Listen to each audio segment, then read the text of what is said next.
Okay, we will start now. So, first thing that we have studied in this chapter is the basic definition of bond, right? What was bond? Bond is nothing but a force of attraction. It is an attractive force between two atoms or molecules. It is the attractive force between two atoms and molecules. Okay, so I can say that bond is nothing but a force that act between two atoms or molecules and hold them together. Okay, so that is your chemical bond, right? Now, as I said, it is nothing but force of attraction. So there must be some reason for that.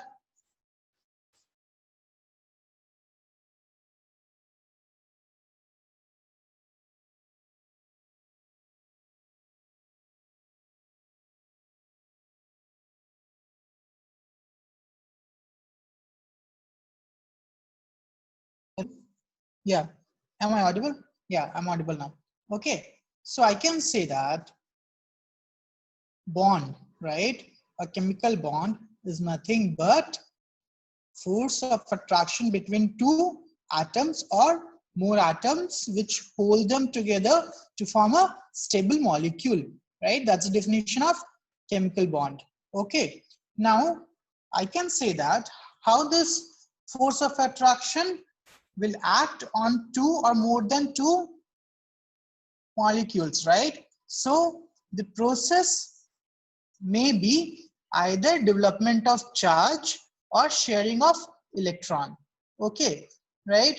So overall, there will be redistribution of electrons between the atom. Okay, so why this will happen? What is the reason for that? So the main reason for redistribution of electron will be stability, to achieve stability. So I can say that two or more atoms, right, redistribute their energy, right, redistribute their electron so that they will achieve stability, right? And we know that stability is inversely proportional to energy. Means if a molecule is stable, right, then the energy of molecule will be less. Okay, so I can say that the process, right, will be accompanied by decrease of energy, right? Energy will decrease, and as energy will decrease, right, molecule will be more stable, bond will be stronger. Okay, so I can say that if the energy of molecule will be less, then bond is strong. Okay, right? Any issue in that? Okay, now what was the reason for chemical combination? So as we discussed, the first one was tendency to form noble gas configuration, right? So generally it is observed that the gases, right, or any atom which will attain noble gas configuration will be more stable. Okay, so see, the ultimate thing is stability. All the molecules, everything in this universe attain want to attain stability, right? As we studied, okay, every molecule, every atom, right, they will have their normal tendency to achieve stability, right? So they will do so by obtaining noble gas configuration. We know that what is noble gas configuration? It is NS2 NP6, right? Exception is helium, right? Anna, got it? So I can say that any atom may either lose electron, gain electron, or share electron, okay, to achieve this noble gas configuration. Now, what is the second reason? Again, to achieve stability, right? The main reason is achieving stability only. Okay. Now, by achieving stability, we mean the energy should be minimum. So, if you remember this is your energy versus nuclear distance. Okay. So as two atoms are brought closer to each other, okay, right, their energy, the energy between them will decrease. Okay, they will be minimum at a certain distance, and this distance is called as bond length, right? This distance is called as bond length. Okay, now if you make them come closer again, right, then obviously there'll be repulsion and the energy will again start increasing. So you can just visualize this with the example of spring. So I can say that, right, if I'm having two springs, okay, if it is expanded, obviously it will have tendency to come closer, right? Now if it is in natural strength, okay, if it is in natural strength, it will be more stable. But if it is compressed again, if it is compressed, then again it will have tendency to reach its natural length. Okay, so you can relate your bond with the help of spring. Okay, so this natural length, right, is the most stable state of the spring. So I can say that bond length is the distance at which the molecule is most stable. Okay, got this, right? So I can say that attraction, nuclear attraction is nothing but bond, right? If attraction is more, then the energy will be less, stability will be more. Okay, so I guess all of you got this. Screen is not blurred, Samya, right? Everyone, the energy, right? So if the attraction is more, right, which is bond is stronger, the energy will be less and the stability will be more. Okay, right? So I can say that attraction between two atoms is inversely proportional to energy, and it is directly proportional to stability of the molecule. Okay, so everyone got this? Now, when we talk about bonds, right? So chemical bonds can be categorized into two types: strong bonds and weak bonds. Now, how do we assign that a bond is strong or weak? By their energy. Okay, so I can say that if the energy released when the two atoms come closer, right, if the energy released is greater than 42 kilojoule per mole, okay, so obviously this is a approximate value, right? So it's around 42 kilojoule per mole. If it is greater than 42 kilojoule per mole, then I can say that bond is stronger. Okay, and if it is less than 42, which is 2 to 42, then it is your weak bond. So the bonds which comes under strong bond are, again, ionic bond, we have studied strongest one, then covalent, coordinate, and metallic bond, right? We have already studied about these three, and metallic bond we don't have to study. Okay, this is between two metals. Okay, now weak bond we haven't studied yet. So this is hydrogen bond and van der Waals bond, right? So if we study in detail, hydrogen bond will also be one of the type of van der Waals bond, but since this is much stronger than van der Waals force, right, a van der Waals bond, it is studied separately. Okay, right? Now octet rule. So we have already studied octet rule. Okay, so octet rule or Lewis-Fossil rule, these are the scientists' name who discovered this rule. Okay, so according to them, okay, all the bonds are of three types, again, ionic, covalent, or metallic, right? And coordinate. Now, depending on their electronegativity, right? Depending on the difference of electronegativity, bond can be of ionic, covalent, or metallic. So we know that if the electronegativity difference is higher, which is higher than 1.8 or 1.9, okay, the electronegativity difference, then the bond will be ionic. If it is less than that, then the tendency of bond will be of covalent nature. Okay, so I can say that, right, if we have electropositive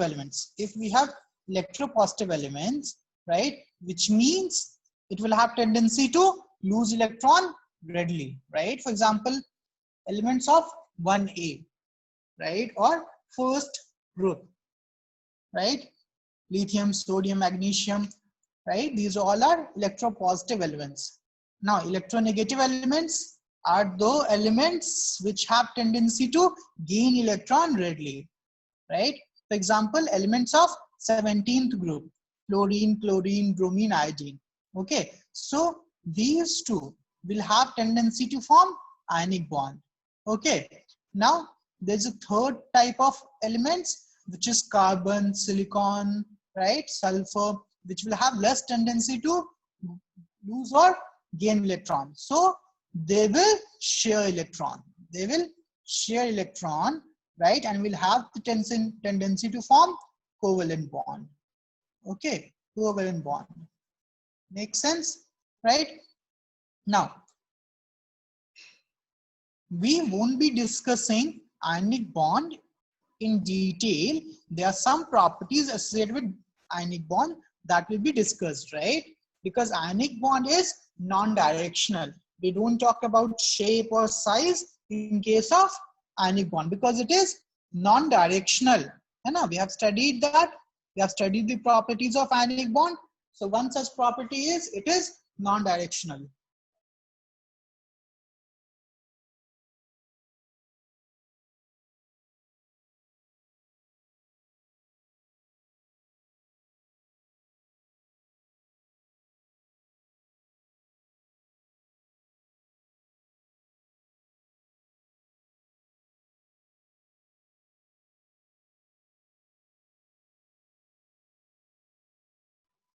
Okay, so yeah, now electron dot structure, right? So this structure we have already studied since class 10th. Okay, so we will discuss that. So we know that any atom, when we talk about oxygen or chlorine, right, or carbon, okay, so we represent the number of valence electron by dots. So for example, when we talk about oxygen, so we will have 1s2, electronic configuration as 1s2, 2s2, 2p4. Okay, now this is the configuration. So valence electron, number of valence electron is 6. So I can draw the orbital diagram as 2s2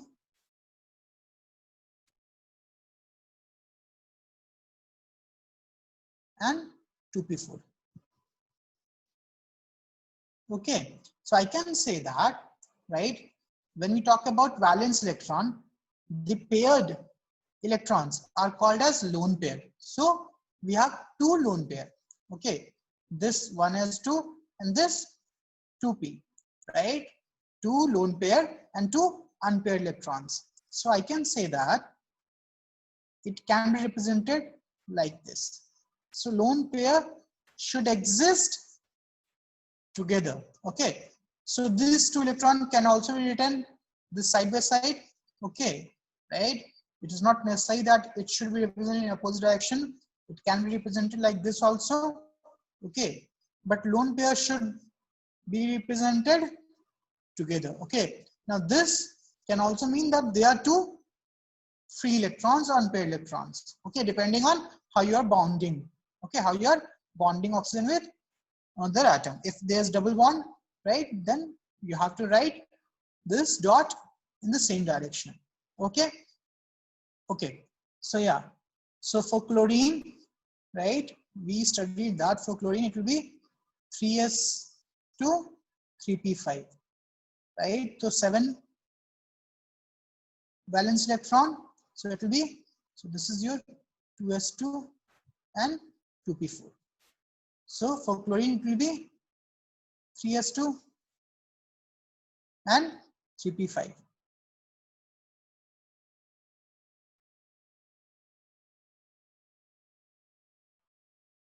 So chlorine will have 3 lone pair and 1 unpaired electron. That's why chlorine can have only one bond, right? Or it can expand the octet because chlorine have vacant 3d atomic orbital also. Okay, got it? So everyone got this? Yes or no? Tell me. Everyone got this? Just raise your hand. If everyone got this, just raise your hand.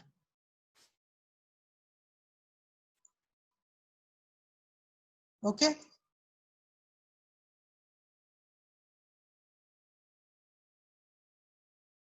Okay.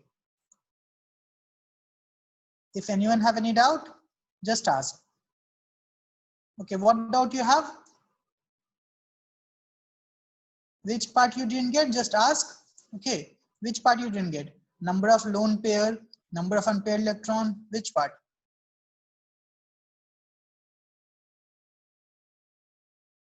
Okay, so I can say that, right? This is the rules to find number of lone pair and number of unpaired electrons, okay, that I have just discussed. Okay, just go through that once. Okay. Now, we have studied that there's something called formal charge. So what was formal charge? Anyone remember? So formal charge, right? Formal charge is nothing but number of valence electron, okay, minus number of shared or unpaired electrons, okay, right, minus of what? Lone pair, right? Half of the electron in lone pair or number of bonds. Okay. So yeah, so these are the points we need to follow, or the rules we need to follow to draw the structure of any covalent molecule. Okay, right? I was not speaking anything of us. Okay, so I can say that in order to draw the structure of any covalent molecule, right? I hope all of you just gone through the points, right? Okay, so what we need to do is we need to find number of paired electron, number of unpaired electron first, okay, number of lone pair and number of unpaired electron, that we need to find. Okay, now after that, total number of electron obviously, then we need to find this central atom, right? The central atom. So what is your central atom? The atom which is less in number or which have more covalency will be your central atom, right? So you just have to worry about 2 or 3 points. First, whenever you draw any covalent molecule, you should know number of electrons. First thing you should know number of electrons for each atom. Okay, right? Ovas, I'm loud and clear. Can everyone can hear me? So I was saying, right, whenever you have to draw this structure, right, of any covalent molecule, the first thing that you should do, right, you have to determine the central atom. Find central atom.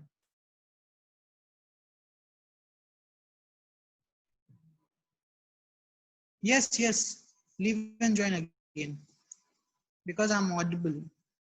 Okay. Now, how to find central atom? Atom which is less in number and have higher covalency. What is covalency? It's the number of bond it can form, right? For example, carbon. What is the covalency of carbon? Anyone? There's valency and covalency. Valency is the number of electron it is gaining, losing, or sharing.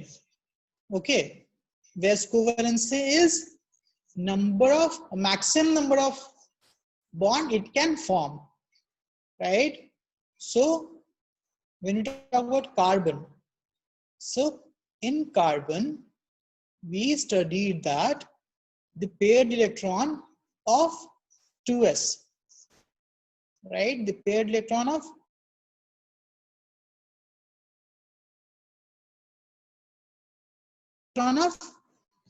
2s will be excited, okay, and shift to 2p, right? So we will have 4 unpaired electrons, right? 4 unpaired electrons. So covalency of carbon is 4. Now when we talk about sulfur, okay, right? Sulfur, configuration of sulfur is 3s2, 3p4, right? And 3d0. Got it? 3s2, 3p4 and 3d0. So when I talk about configuration, so we will have 3s2 fulfilled,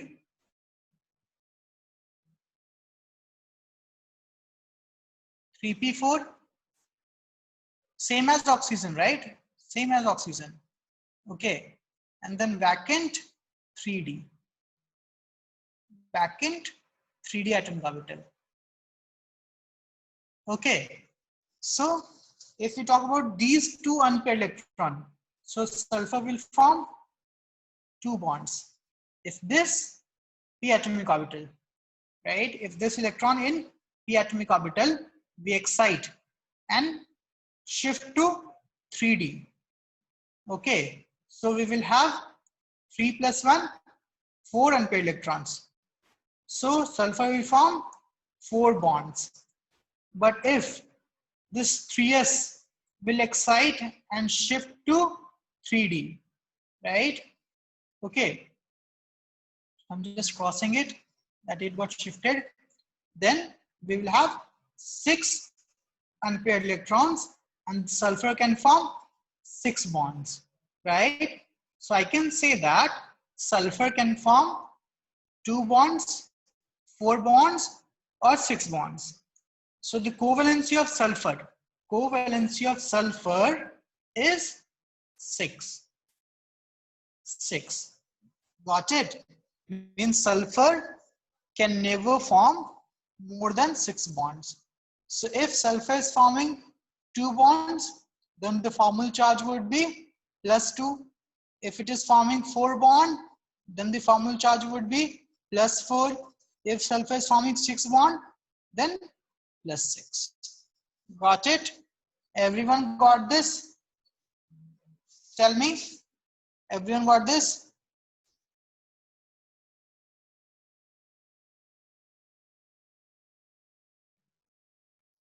Just raise your hand. Right? Samya, Karishma, Sumaya, Mansi. So I can see that if sulfur will form 2 electrons, sorry, sulfur will have 2 unpaired electrons, okay, then it will form 2 bonds and its octet will be complete. But when sulfur will form 4 bonds or 6 bonds, then the octet will be expanded. Okay, so I can say that sulfur can have expanded octet. Okay, I hope everyone is clear. Okay, so see this. When we talk about carbon, right? So it is your central atom. We have 4 unpaired electrons, right? That's my first thing to do. Then we have oxygen, which is having 2 unpaired electrons. 2 unpaired electrons and 2 lone pair. So I can say that first we have to complete the octet of surrounding atom, right? After finding your central atom, complete the octet of central atom, surrounding atom. Complete the octet of surrounding atom. So oxygen already have 6 electrons. Okay, oxygen already have 6 electrons.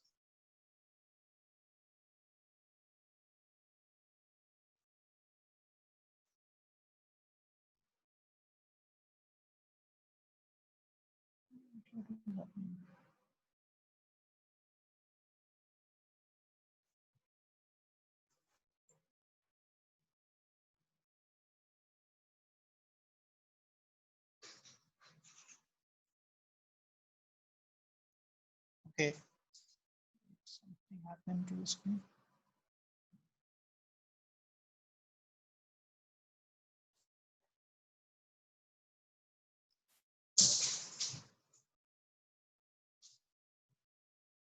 Okay, so leave it.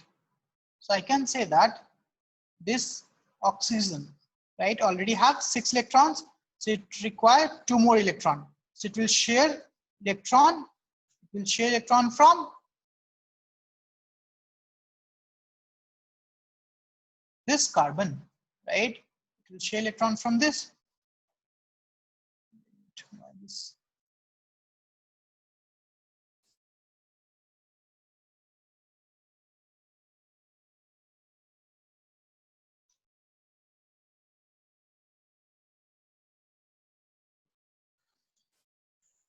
Wait, let me just figure it out. So I can say that this oxygen will already have 6 electrons. This oxygen is already having 6 electrons. Okay, so it will share 2 electrons from carbon. So see, this is the sphere of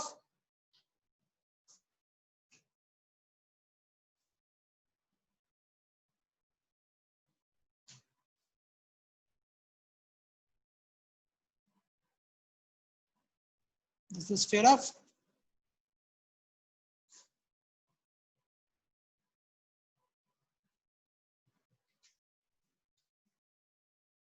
how will I join?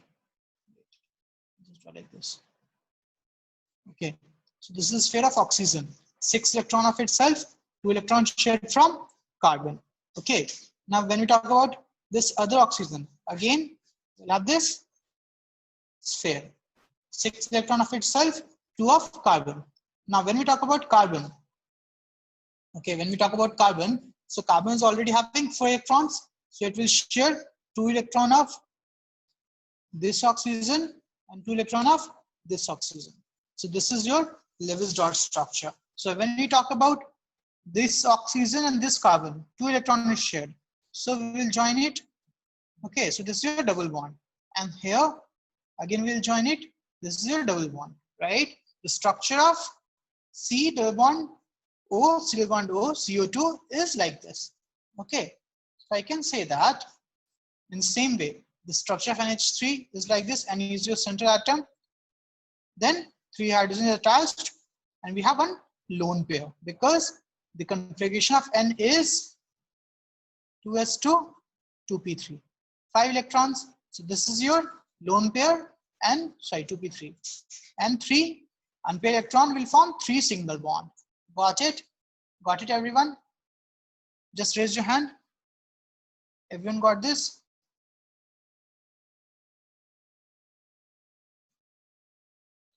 Okay, so I guess everyone got this.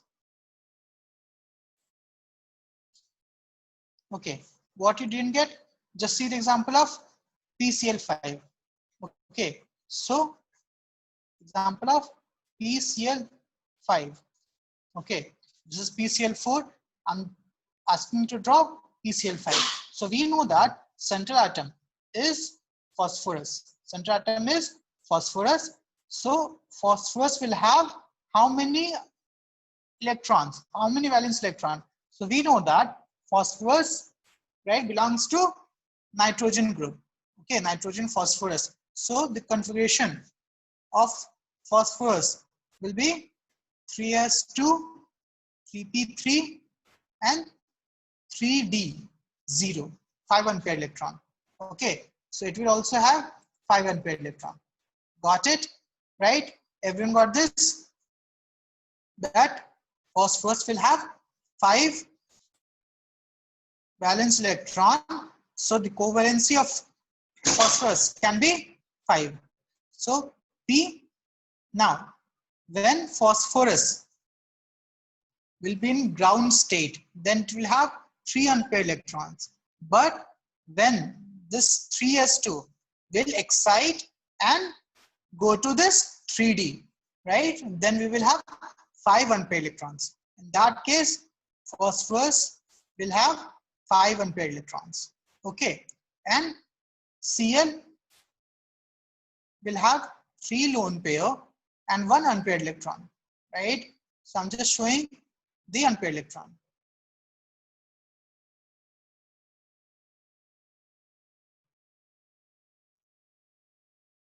Okay, so I can say that chlorine need 1 electron, phosphorus will give or will share that 1 electron. Okay, so just make the bond. Okay, so I can say that PCl5.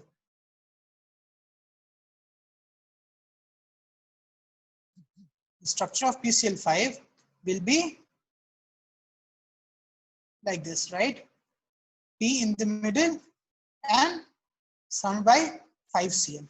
Okay, got it, everyone? Because phosphorus can form maximum of 5 bonds. PCl3 again, P in between and 3 bonds. Now PCl4 cannot exist without any charge, because again, if this 3s2 is expanded, right? So either we will have 3 unpaired electron or 5 unpaired electron. Okay, so I can say that if number of unpaired electron is even, then even after expansion, right, it will be even. Because see this, if number of unpaired electron is 2, if number of unpaired electron is 2 and number of lone pair is 1, so this is a lone pair. If this will be expanded, then it will have 2 unpaired electrons. Whenever a lone pair, right, is converted into unpaired electrons, right, we will have 2 unpaired electrons. Got it, right? We saw that in example of sulfur. Sulfur have either 2 unpaired electron or 4 or 6. Sulfur cannot have 5 unpaired electrons or 3 unpaired electrons without having charges. Okay, if it will gain 1 electron, then it may have 3 or 5 unpaired electrons. If it will lose 1 electron, then it may have 3 and 5 unpaired electrons. Got it? Everyone got this? Right? Everyone got this now? Just tell me. You understood the concept of unpaired electron, how to draw the structure and all? Okay? Okay. Very good. So if you got this, very good. Okay. So expansion of octet, we have already studied. Okay. So expansion of octet will occur in those elements which will have vacant atomic orbital. Okay. So the only case of vacant p atomic orbital is your carbon. Okay. And for other elements, we will have vacant d atomic orbital. Okay. Then there's contraction of electron. When there's not sufficient unpaired electrons, right? Then the central atom will form less bond. Okay, the octet will not be completed. That is called your contraction of electron. The example was BCl3, right? Cl, Cl, Cl. The structure, right? It is like this. So this boron will have only 6 shared electrons instead of 8. Okay, so this is your compound in which the octet of central atom is not complete. Okay, so these are called as electron deficient molecule, है ना, molecule, because their p atomic orbital will be vacant, right? The configuration of this will be even after pairing, right? So we will have one, tell me, one vacant p atomic orbital, okay, right? Same thing, AlCl3, BF3, BCl3. So all of them will have vacant p atomic orbital, means they are electron deficient molecule, okay? So they are Lewis acid, Lewis acid. Okay, we have already studied now that electron deficient species are Lewis acid. Got it? Okay. Okay. So I guess everyone got this contraction of octet and expansion of octet. Okay. Then pseudo inert gas configuration. So inert gas configuration is NS2 NP6. Pseudo inert gas configuration is NS2 NP6 and D10. Okay, 18 electrons. When 8 electrons is called as inert gas configuration, 18 electron is called as pseudo inert gas configuration. As simple as that. Okay, right? Pseudo inert gas configuration, 18 electrons in outermost orbit instead of 8. Okay, that's it. So this is observed usually in third, fourth and fifth period elements, especially D block elements. Okay, and some P block elements, especially metalloids. Okay, got it?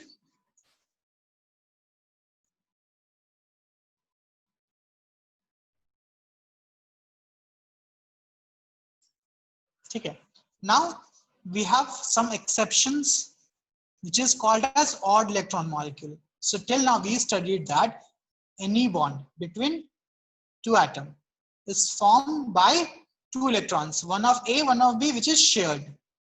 Now there are some molecule in which the bond is formed by only one electron, either of A or of B. These type of bonds are called as odd electron bond, or we have 3 electrons. So 1, 2 of each atom and 1 spare electron, right? Now this will also form bond. Okay, so 3 electron will form bond. So this bond, right, is formed by only 1 electron. So this is called as odd electron bond. For example, NO. Just see the example of NO. So N require 3 electron, right? N will have 3 unpaired electron, and O require 2 electron. So N double bond O. Okay. Now this 1 electron is spare. Okay.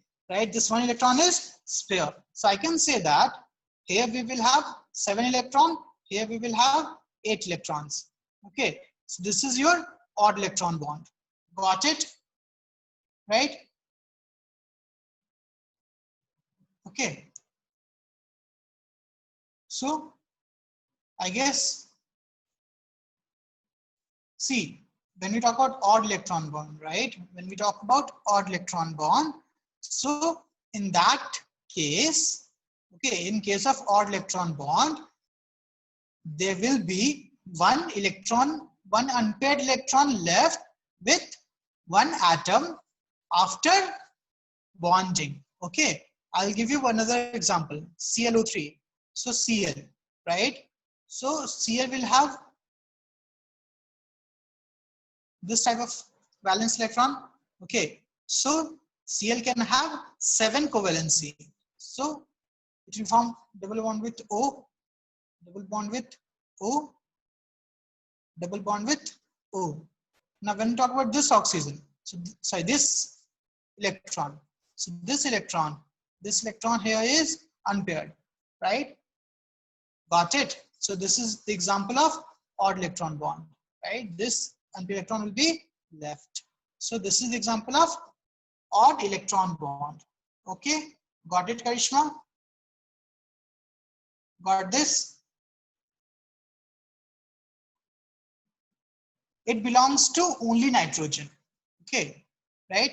Because oxygen is already completed its octet, है ना?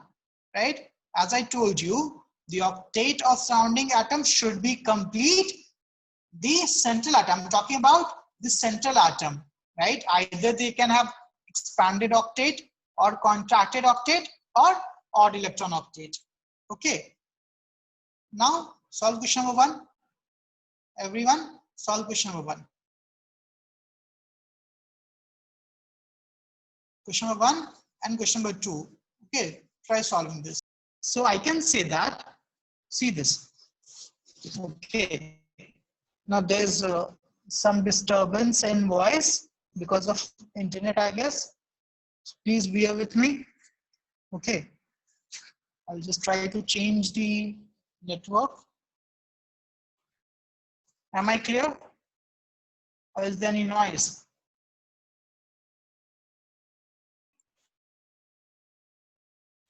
So I guess all of you have understood this problem.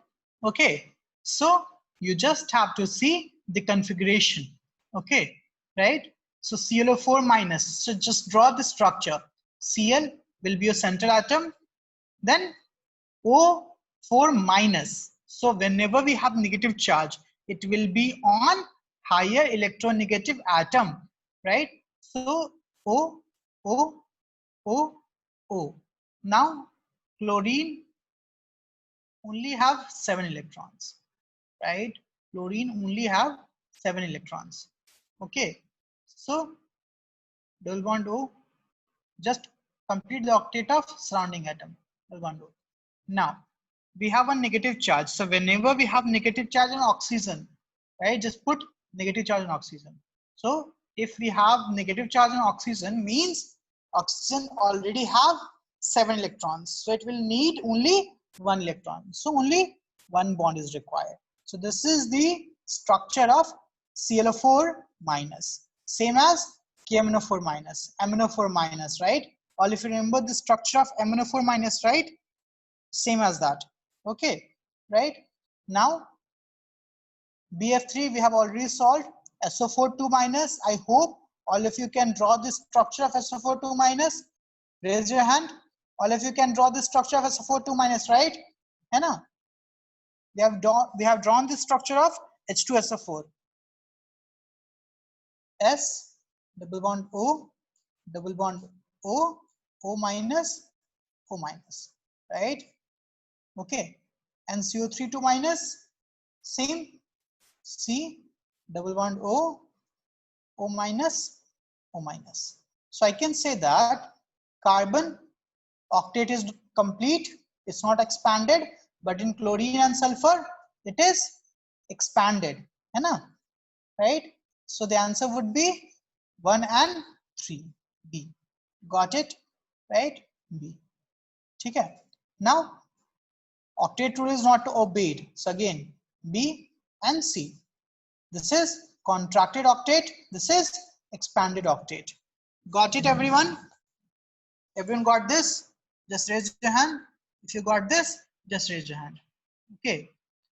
So if there's anyone who was not in the class 5 minutes before and just joined now, please message me.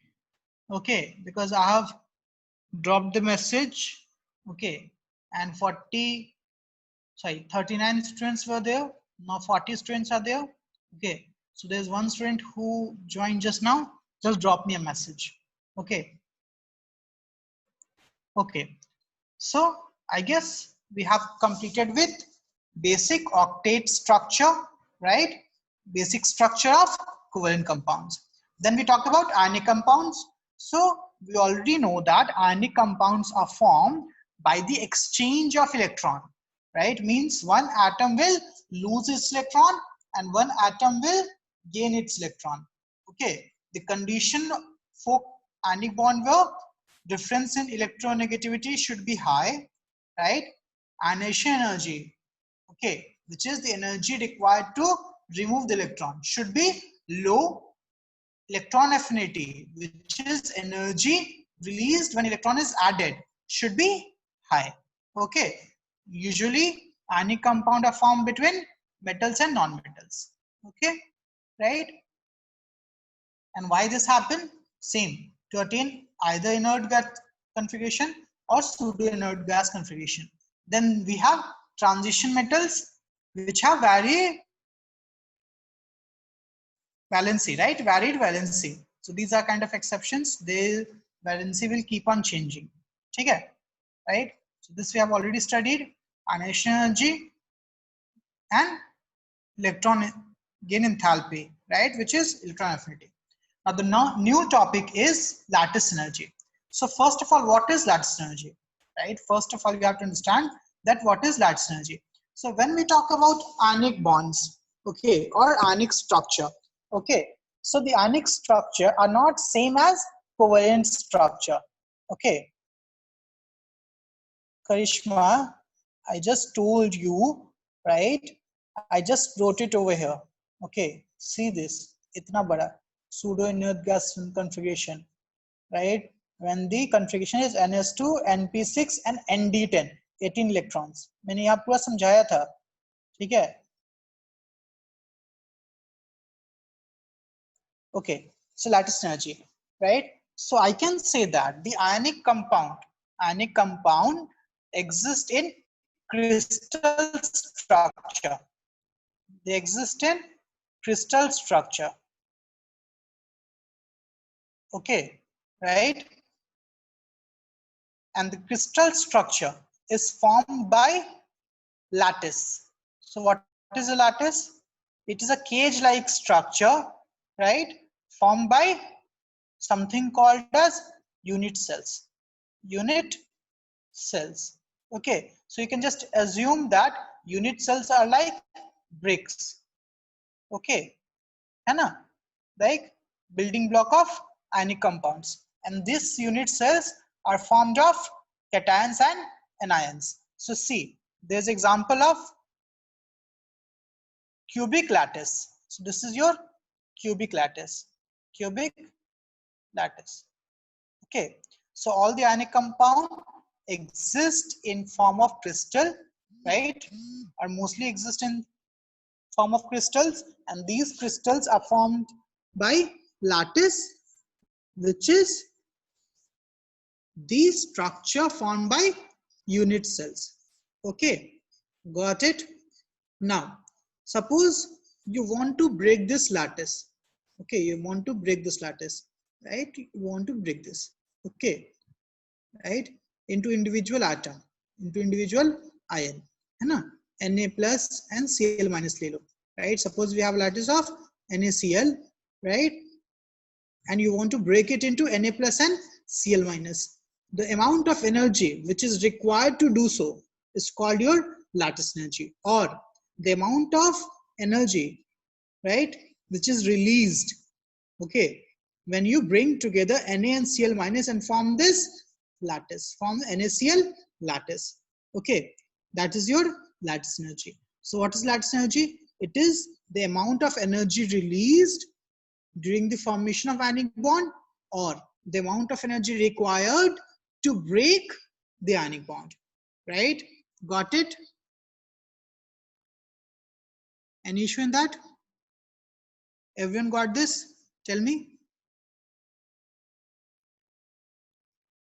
Everyone understood what is your lattice energy? Okay. Okay, very good. Okay, now we will talk about the factors on which the lattice energy depends. So this is something that you have to remember. Okay, that lattice energy,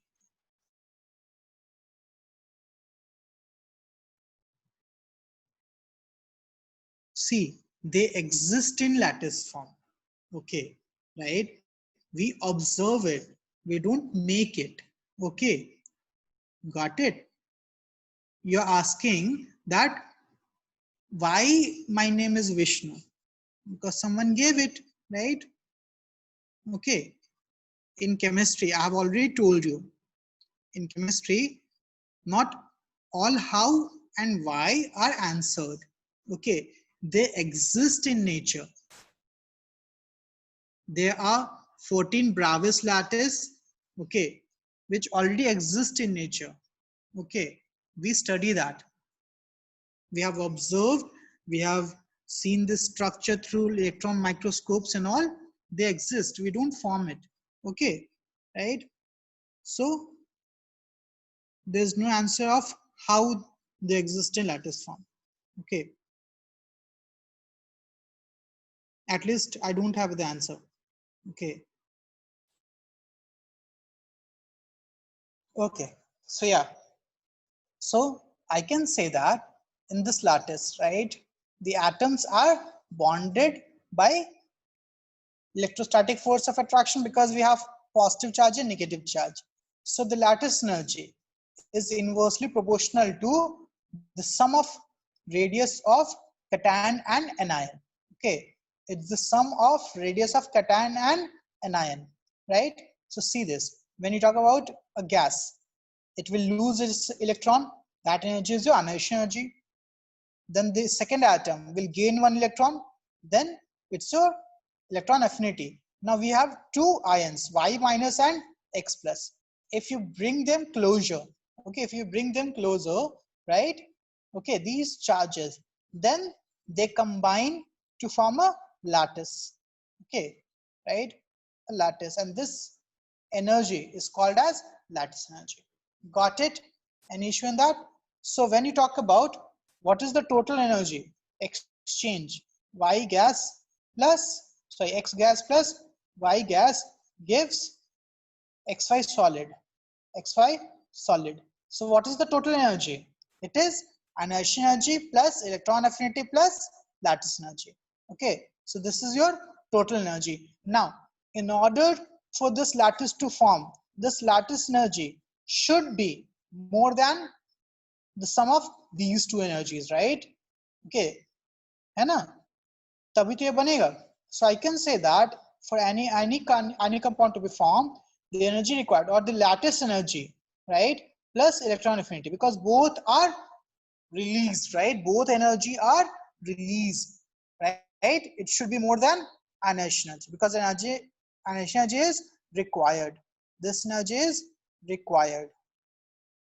Okay, delta H is negative, sorry, positive in case of annihilation energy. But when you talk about electron affinity and lattice energy, it is negative, means energy is released. है ना? Released. Got it, everyone? Tell me, got this? Everyone got this? Just raise your hand. You just have to remember that lattice energy is inversely proportional to the sum of radius of cation and anion. Okay, right? Now these are the properties of any compound that we have already studied. Okay, now after this there was a property, right, which is called as hydration energy. So I'll explain what is hydration energy. Hydration energy. Okay, now suppose we have a molecule Na plus and Cl minus, NaCl, right? Now when this NaCl is dissolved in water, right? Suppose this NaCl is dissolved in water, then the NaCl will break into its ions, Na plus and Cl minus. Okay, it will break into ions. Now, in order to break this, lattice energy is released, so delta H lattice will be positive. Okay, because I told you it is the energy required to break the crystal or to energy released to form the crystal. So when it is dissolved in water or any solvent. Okay, so when talk about hydration, it is water. Okay, it is water. So it will break into respective ions, Na plus and Cl minus. Now what do you think? We have Na plus and Cl minus floating around the H2O, and we know that H2O, HOH, this OH bond is polar because O is highly electronegative. So we will have H delta plus and O will have delta minus. Okay, so H delta plus and O delta minus. So I can say that this Cl minus will have tendency to attract, right? They will attract the H plus or H delta plus of water, and Na plus will be attracted with O delta minus of water. So this Na plus will be surrounded by H2 molecules. See this delta minus like this. Got it? Everyone is getting this because of electrostatic force of attraction. Yes or no? Tell me. All of you are getting this? All of you are getting this? See, Na is positive charge. In H2O, O will have delta minus. Why? Because it is highly electronegative, right? The electronegativity difference between oxygen and hydrogen is more, right? So if though O will have delta minus, Na will have delta plus. So obviously plus and delta minus will attract each other. Got it, everyone? In the same way, Cl will have minus charge and H delta plus. So it will attract H of H2O. Any issue? Now, everyone is getting this? Just raise your hand. Everyone should be able to understand this. What is happening here? Cations and anions are splitted, right? Whenever it is dissolved in liquid, here it is water, right? Hydration means hydra, which is water. So solvent is water. Now, this solvent, okay, will try to surround the cation and anion, right? So this cation is your hydrated cation. This is called your hydrated cation, okay, right? Along with H2O molecules, and this with this Cl minus with H2O molecule will called as hydrated anion. Okay, hydrated anion. Now, since molecules are coming closer, right? Molecules are coming closer to each other, there will be release of energy. Right? There will be release of energy, and that release of energy is called as hydration energy. Got it? Everyone got this? Tell me, everyone got this? What is hydration energy? Right? Hydration energy is the amount of energy required, an amount of energy required, why I'm saying required all the time. Amount of energy released when cations and anions are hydrated. Okay, now I can say that this whole process is your solubility. This whole process is your solubility actually, है ना? Water के बीच में तुम्हारा आ जाता है molecule, that's your solubility, right? है ना? That's the basic definition of solubility. So for this solubility, we have two energy exchanges, lattice energy plus hydration energy, है ना? Lattice energy is required to break the bond, and hydration energy is released after it is hydrated, and both the process occur simultaneously. Both the process will occur simultaneously. Okay, now lattice energy is positive and hydration energy is negative. Now what do you think? In order for any ion to be soluble, total solubility, right? Total energy of solubility should be positive or negative? Tell me. Total energy should be positive or negative? Energy should be released or it should be absorbed? Tell me. Anyone? It should be positive or negative? Yes, Karishma, very good. Yes, very good. It should be released, yes. Then only it will be spontaneous. It will be soluble. So I can say that this solubility, total energy of solubility should be less than 0. Okay. In order to dissolve any ion, right? Any solute, solubilities, energy of solution should be negative. So I can say that hydration energy should be greater than lattice energy. Magnitude wise, obviously. Sign is just the representation. Okay, sign is just the representation that energy is released and absorbed.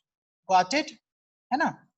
So if hydration energy is more than lattice energy, then your salt is dissolved. If it is less than lattice energy, then it is not dissolved. Got it? है ना? So see this. Everyone got this? Yes or no? Tell me. I guess this concept is clear. Yes? Just raise your hand. Okay. Okay. Very good. Any example, KCl, any salt. Okay. Things will be same. Now covalent bond. So we know that when we talk about covalent bond, we have two type of bonds, polar covalent bond and non-polar covalent bond. Totally depends on electronegativity difference. When we talk about homo bonds, what is the meaning of homo bonds? Bond with same atom, like O2, N2, H2, these are homo bonds. So obviously the electronegativity difference is 0. Delta E is 0, right? So these type of bonds are non-polar covalent bonds. So I can say that all the homo bonds are non-polar bonds. But when we talk about molecules like HCl, HF, H2O, right? There's huge electronegativity difference. Okay, so it will be having delta minus, delta plus, delta minus, delta plus because of the electronegativity difference, right? Delta minus, delta plus. So these are called as polar covalent bonds. Got it? Yes? Okay. Now bond pair, lone pair, we have already studied that. Unpaired electron is your bond pair, right?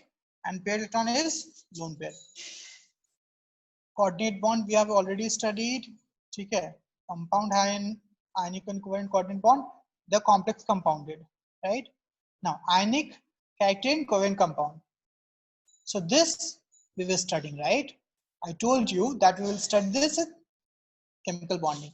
Now due to high electronegativity difference, all if you remember the Pauling scale, Pauling scale, right? That if the electronegativity difference is greater than 2.1, okay, then it will be ionic, and if it is less than 2.1, then it is covalent.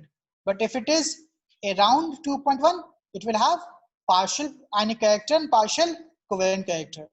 The example was AlCl3, है ना? Now there are many compounds which have partial ionic and partial covalent character, right? Now the property which define this is called as polarization for cations and polarizability for anions. Now suppose I'm having A, B, right? Now this A will have high delta plus and this B will have delta minus. Okay. So I can say that this, wait.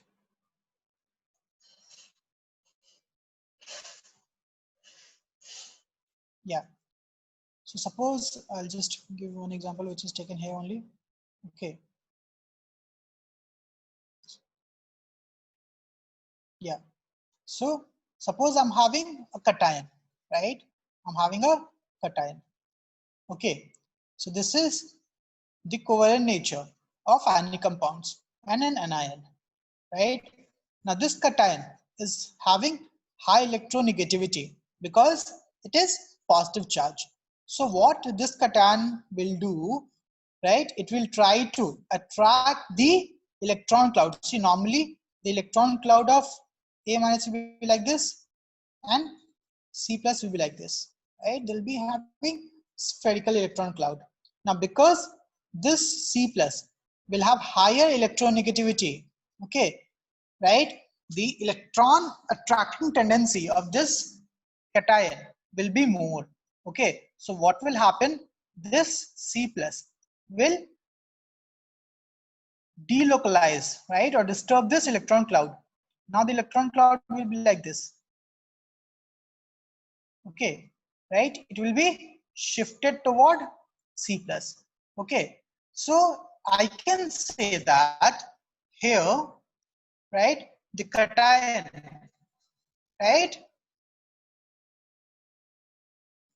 see, everything is happening on the screen. Just wait. It might be because of slow internet. Okay, just wait for some time. Got it? Now you might have gotten this, right? So see this. So we have C plus having spherical electron density, A minus, but when they are close together because of high electronegative difference, right? C plus will polarize the electron cloud of A minus toward itself. Now that property of C plus is called as polarization. Okay, and the property of A minus is called as polarizability. Okay, polarizability. Okay, so it's already written. The spelling is already written over here, right? So I can say that the ability of cation, right? The ability of cation to attract the electron cloud of anion toward itself is your polarization. Okay, or polarization power. Okay, and the ability of anion to get polarized by the cation is your polarizability. So obviously you can say that if the polarization is more, if polarization is more, right, polarization is more, right, then C plus will polarize this electron cloud more, so covalent character will be more. Covalent character will be more. Okay, in the same way, if polarizability will be more, then also covalent character will be more. So I can say that polarization is directly proportional to covalent character and polarizability is also directly proportional to covalent character. Okay, so both polarization and polarizability are directly proportional to covalent character. Now tell me this, right? Tell me this. Polarization is nothing but attracting tendency. Now tell me this, that among this Li plus, Na plus, K plus, Rb plus, what do you think? Which will have highest polarization? Highest polarizing power, sorry. Highest polarizing power. Yes, Subhas, very good. Because technically it is attracting tendency. We have already studied now that attracting tendency decreases down the group. Yes, very good, right? So Li plus will have highest polarizing power, highest effective nuclear charge, right? So the polarizing power will decreases down the period, sorry, down the group, right? It will decreases down the group and decreases from going to left to right. Okay, see, very good. Okay, so there's a Fazan rule. You can say that chota cation, right, bada anion, polarization अच्छा होगा, right? Small cation, big anion, right? Polarization will be more. So I can say that polarizing power will be inversely proportional to size, will be directly proportional to positive charge in the same group. Okay, right? है ना? चलो देखो, ये देखो, polarization is inversely proportional to size of cation. Yes. It is directly proportional to charge of cation. Yes. ठीक है? Right? Even the size is also decreasing. Now, when you talk about polarizability, so this is about polarizing power. Polarizability, it is opposite. So I can say that polarizability is directly proportional to size, है ना? Size of anion. Size of anion ज़्यादा होगा तो ज़्यादा delocalize होना चाहेगा, right? And directly proportional to charge of an ion. Charge of an ion. Got it? Any issue in that? है ना? ठीक है? Any issue in that? All of you understood what is polarization, polarizing power? समझ में आया? बताओ? Yes? No? Just explain. Everyone? Samya, Mansi, Pritam?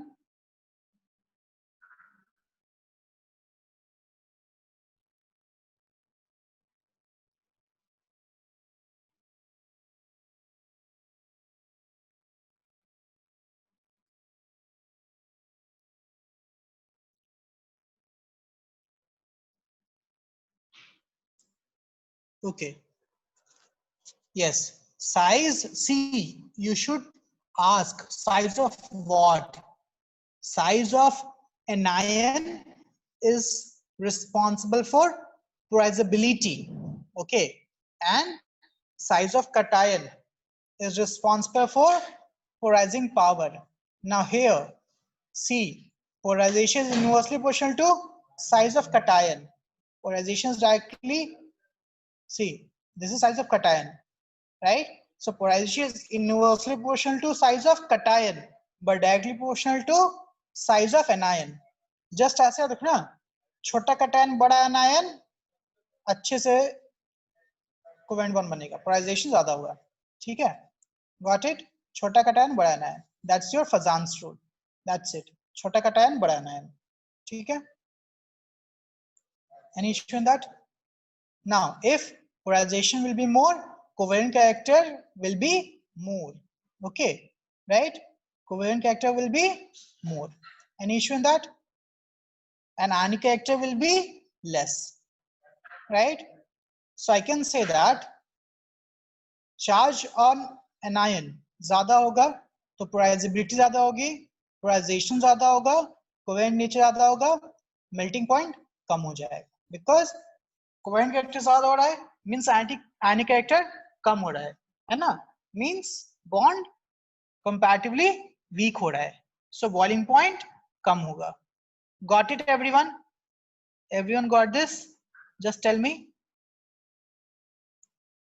Everyone is getting this? Pritam, Mansi, Pradyumna, Pradyuman, Nidhi, Shreya, Samya, Tulip, Sumaya, Suhas. Everyone is getting this? Just raise your hand. If you got this, just raise your hand, right? Please respond. I've asked many times that have you understood or not, right? Please make sure you understood everything. Okay. So I'm just concluding the class. Okay. So today I revised most of the stuffs. Okay. We studied lattice energy, hydration energy, polarization. See, polarization, okay, is the tendency of any compound to show covalent character. Under polarization, we have polarizing power and polarizability. Okay, polarizing power is the ability of cation. Polarizability is the ability of anion, right? I request you guys, okay, please spend 30 minutes, watch this video again in fast forward, make your own notes. Okay, now you can complete 3.1, 3.2 of your module. Okay, so next class, we will start with discussing 3.1, 3.2, both in class and homework. Sorry, 4.1, 4.2, my bad. Got it? Everyone got this? See, no one should say कि समझ में नहीं आया. नहीं समझ में आया, अभी पूछो. ठीक है? I'm going to talk to everyone's parents. Okay. Okay. Yeah, and all of you should send the homework. Not many of you are sending the homework. Okay. Okay. Anjali, Anga, you got everything?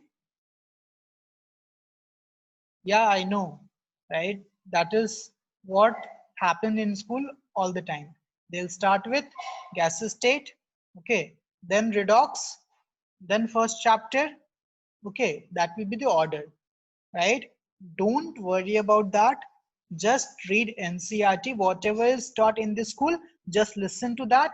At least you would remember the formula. No need to worry about after the class, okay? Just focus on what is going on, okay? After this chapter, we will also start the states of matter or gaseous states. So no need to worry about that, okay? Got it? Right? See, I'm telling you once again, don't be distracted.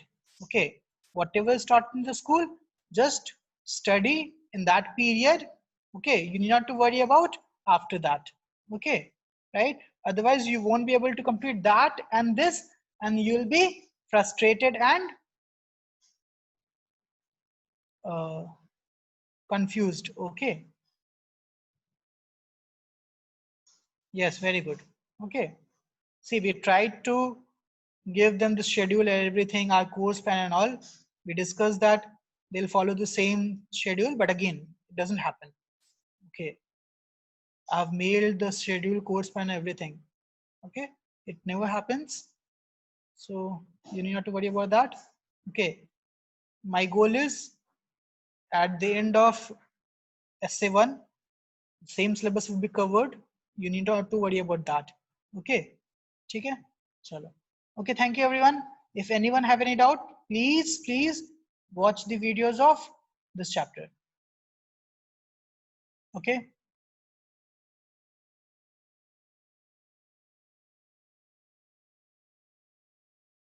Obviously, it will take off too much time. Okay. After major test, Aryan, after major test, I've already told you, na?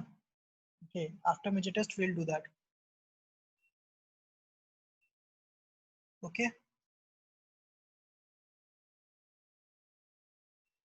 And you haven't, did you give the test of advanced test? Okay. Sorry. Bye everyone. If you have any doubt, you can just ask me next class. But please watch the video. Fast forward कर देना, वो speed पे कर देना, ठीक है? एक बार देख लेना, राइट योर ओन नोट्स, ठीक है? Okay, and please ask. Okay, bye everyone.